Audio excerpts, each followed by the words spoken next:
अगर आप भी लेना चाहते हैं देश दुनिया की तमाम जानकारी तो आज ही सब्सक्राइब करें हमारे चैनल को। साथ ही नीचे दिए बेल आइकन को जरूर दबाएं ताकि हर अपडेट आप तक पहुंच सके। नमस्कार, प्रवास साक्षी न्यूज नेटवर्क पर आप सभी का स्वागत है। इस वक्त की सबसे बड़ी खबर यह है कि भारत में कोरोना वायरस के संक्रमण के मामले चीन से ज्यादा हो गए हैं।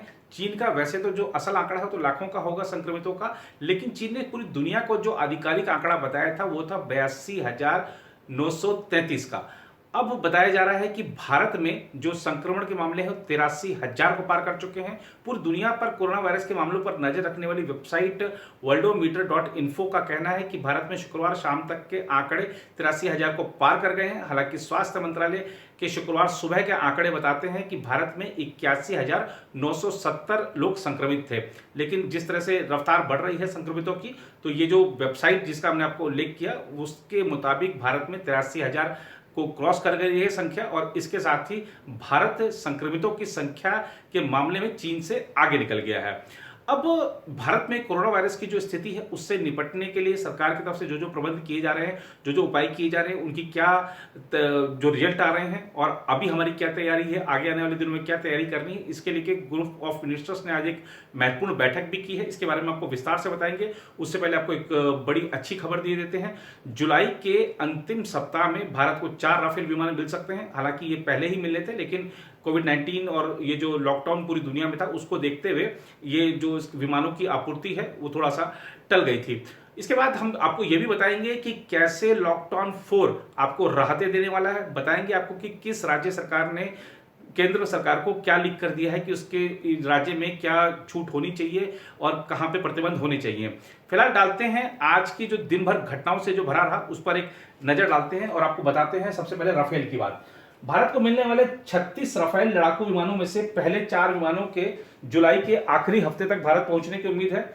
आधिकारिक सूत्रों ने शुक्रवार को कहा कि कोरोना वायरस महामारी के कारण उनकी निर्धारित आपूर्ति में करीब 11 हफ्तों की देरी हुई है। राफेल लड़ाकू विमानों के पहले जत्थे के मई के पहले हफ्ते में भारत पहुंचने का कार्यक्रम था। भारत ने फ्रांस के साथ सितंबर 2016 में 36 लड़ाकू विमानों की खरीद के लिए करीब 58,000 करोड़ में अंतर सरकारी समझौता किया था। यह विमान कई घातक हथियारों से लैस है। राफेल विमान यूरोपीय मिसाइल निर्माता MBDA की दृश्य सीमा से परे हवा में मार करने वाले मीटियर मिसाइल के साथ ही स्कैल्प क्रूज मिसाइल से सुसज्जित होंगे। मीटियर अगली पीढ़ी की दृश्य सीमा से परे हवा में मार करने वाली मिसाइल है जो हवाई लड़ाई में बेहद कारगर है। इस मिसाइल प्रणालियों के अलावा राफेल लड़ाकू विमान में भारत की जरूरतों के मुताबिक कई फेरबदल भी किए गए हैं, जिनमें इजराइल के helmet mounted display, radar warning receiver, लो बैंड सिग्नल जैमर, 10 घंटे का फ्लाइट डाटा रिकॉर्डर, इंफ्रारेड खोज और ट्रैकिंग प्रणाली आदि शामिल है। इन लड़ाकू विमानों के स्वागत के लिए भारतीय वायुसेना ने आधारभूत ढांचा और पायलटों के प्रशिक्षण जैसी तैयारियां पहले ही कर ली हैं। इन विमानों की पहली स्क्वाड्रन अंबाला वायुसैनिक अड्डे पर तैनात की जाएगी। इसे वायुसेना के सबसे रणनीतिक रूप से स्थित वायुसैनिक अड्डों में से एक माना जाता है। भारत पाक सीमा यहां से करीब 220 किलोमीटर दूर है। राफेल विमानों की दूसरी स्क्वाड्रन पश्चिम बंगाल के हासीमारा वायुसैनिक अड्डे पर तैनात होगी। वायुसेना ने इन 2 केंद्रों पर विमानों के रखरखाव के लिए ढांचे तैयार करने, हैंगर स्थापित करने आदि में करीब 400 करोड़ रुपए खर्च किए हैं। उधर कोविड-19 पर मंत्री समूह की ओर शुक्रवार को सूचित किया गया कि देश में कोरोना वायरस संक्रमण के कुल मामलों में से 89% महज 30 निकाय क्षेत्रों से आए हैं। देश में अभी तक कोरोना वायरस संक्रमण से 2,649 लोगों की मौत हुई है, जबकि कुल 81,970 लोग इससे संक्रमित हुए हैं। केंद्रीय स्वास्थ्य मंत्रालय के अनुसार पिछले 24 घंटे में यानी गुरुवार सुबह 8 बजे से आज सुबह 8 बजे तक संक्रमण से 100 लोगों की मौत हुई है और देश में कोविड-19 के 3,967 नए मामले सामने आए हैं। पिछले 24 घंटे में इलाज के बाद कोरोना वायरस संक्रमण से 1685 लोग मुक्त हुए हैं और 34.06% की दर से अभी तक 27,920 लोग कोरोना वायरस संक्रमण से मुक्त होकर अपने घर जा चुके हैं। बयान के अनुसार फिलहाल देश में कोरोना वायरस संक्रमण के लिए 51,401 लोगों का इलाज चल रहा है। ऐसे में जबकि देश में कोविड-19 के मामले बढ़ रहे हैं, जुएम ने जहां जगहों को निषिद्ध करने और कोविड-19 के प्रबंधन केंद्र तथा विभिन्न राज्यों द्वारा उठाए गए कदमों पर चर्चा की। केंद्रीय स्वास्थ्य मंत्रालय की ओर से जारी बयान के अनुसार केंद्रीय स्वास्थ्य मंत्री हर्षवर्धन की अध्यक्षता में हुई उच्च स्तरीय मंत्री समूह की 15वीं बैठक में भारत और दुनिया भर में कोरोना वायरस संक्रमण के हालात पर विस्तृत समीक्षा प्रस्तुत की गई। स्वास्थ्य मंत्रालय ने बताया, लॉकडाउन के कारण कोविड-19 के मरीजों की संख्या दोगुनी होने में लगने वाले समय पर पड़े असर के बारे में भी बताया गया। लॉकडाउन से पहले जहां 3.4 दिन में मामले दोगुने हो रहे थे, वहीं अब मरीजों की संख्या 12.9 दिन में दोगुनी हो रही है। जीएम को सूचित किया गया कि शुक्रवार तक देश में स्वास्थ्य सेवा ढांचों की स्थिति कुछ इस प्रकार है। कोविड-19 के इलाज के लिए समर्पित 919 अस्पतालों सहित कुल 8,694 केंद्र, 2,036 स्वास्थ्य केंद्र और 5,739 देखभाल केंद्र हैं। इनमें गंभीर और अति गंभीर हालत वाले मरीजों के लिए 2,77,429 बिस्तर हैं। आईसीयू में 29,701 बिस्तर हैं, जबकि पृथक वार्डों में 5,15,250 बिस्तर हैं। स्वास्थ्य मंत्रालय ने बताया कि कोरोना वायरस संक्रमण से निपटने के लिए देश में फिलहाल 18,855 वेंटिलेटर उपलब्ध हैं। जीओएम को सूचित किया गया कि घरेलू विनिर्माता रोज करीब 3 लाख निजी सुरक्षा उपकरण पोशाक यानी पीपीई और इतनी ही संख्या में N95 मास्क का निर्माण कर रहे हैं। यह निकट भविष्य में देश की जरूरतों को पूरा करने के लिए पर्याप्त है। घरेलू उत्पादकों ने वेंटिलेटर का निर्माण भी शुरू कर दिया है और खरीद के लिए ऑर्डर दिया जा चुका है। केंद्र ने राज्यों, केंद्र शासित प्रदेशों और केंद्रीय संस्थानों को 84.22 लाख N95 मास्क और 47.98 लाख पीपीई किट दिए हैं।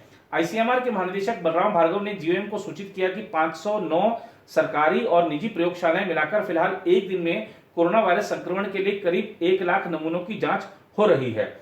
उधर कोरोना वायरस के कारण लागू राष्ट्रव्यापी लॉकडाउन का अगला चरण सोमवार से शुरू होगा और इसमें लोगों को ज्यादा रियायत और लचीलापन देखने को मिलेगा। अधिकारियों ने शुक्रवार को कहा कि बंद के इस चौथे चरण में यात्री रेल सेवा और घरेलू यात्री उड़ानों को क्रमिक रूप से शुरू किए जाने के साथ ही राज्यों और केंद्र शासित क्षेत्रों को अपने यहाँ हॉटस्पॉट को परिभाषित करने का अधिकार दिया जाएगा। देश में कहीं भी स्कूल, कॉलेज, मॉल और सिनेमा घरों को खोलने की इजाजत नहीं होगी, लेकिन कोविड-19 निषिद्ध क्षेत्रों को छोड़कर सैलून, नाई की दुकानें और चश्मों की दुकानों को रेड जोन में खोलने की मंजूरी दी जा सकती है।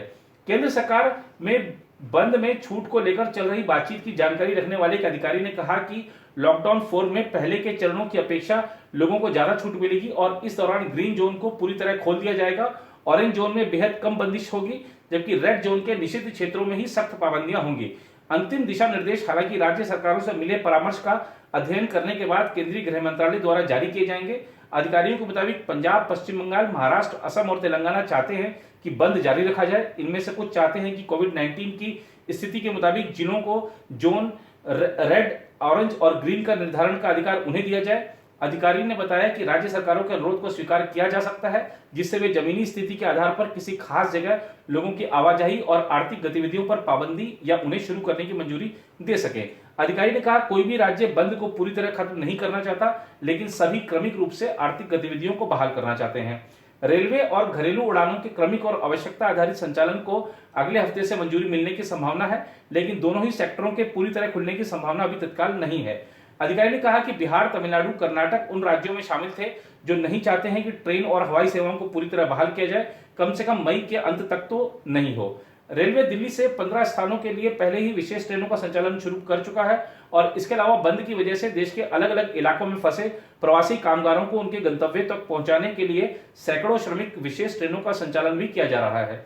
वहीं एयर इंडिया भी वंदे भारत मिशन के तहत बंद की वजह से विदेश में फंसे हजारों भारतीयों की वापसी के लिए अभियान में जुटा है। स्थानीय ट्रेन, बस और मेट्रो सेवा का रेड जोन के गैर निषिद्ध क्षेत्रों में सीमित क्षमता में परिचालन शुरू हो सकता है। रेड जोन में ऑटो और टैक्सियों को भी यात्रियों की सीमित संख्या के साथ संचालन की इजाजत मिल सकती है। एक अन्य अधिकारी ने कहा कि इनमें से अधिकतर सेवाओं की जिले के गैर निषिद्ध क्षेत्रों में ही इजाजत होगी और राज्य सरकार इन्हें फिर से खोलने पर फैसला कर सकती है। ऑरेंज और रेड जोन में बाजार को खोलने का अधिकार राज्य सरकारों को दिया जा सकता है, जो गैर आवश्यक वस्तुओं की दुकानों को खोलने के लिए ऑड इवन नीति अपना सकती है। रेड जोन में भी निषिद्ध क्षेत्रों को छोड़कर गैर आवश्यक वस्तुओं की आपूर्ति के लिए ई कॉमर्स कंपनियों को इजाजत दी जा सकती है। ग्रीन और ऑरेंज जोन में पहले से ही ई कॉमर्स कंपनियों द्वारा गैर जरूरी वस्तुओं की बिक्री की इजाजत है। वायरस के कारण बुरी तरह प्रभावित महाराष्ट्र, मुंबई, उसके उपनगरीय इलाकों और पुणे में बंद के सख्त उपाय चाहता है और किसी तरह के अंतर राज्यीय या अंतर जिला परिवहन के खिलाफ है।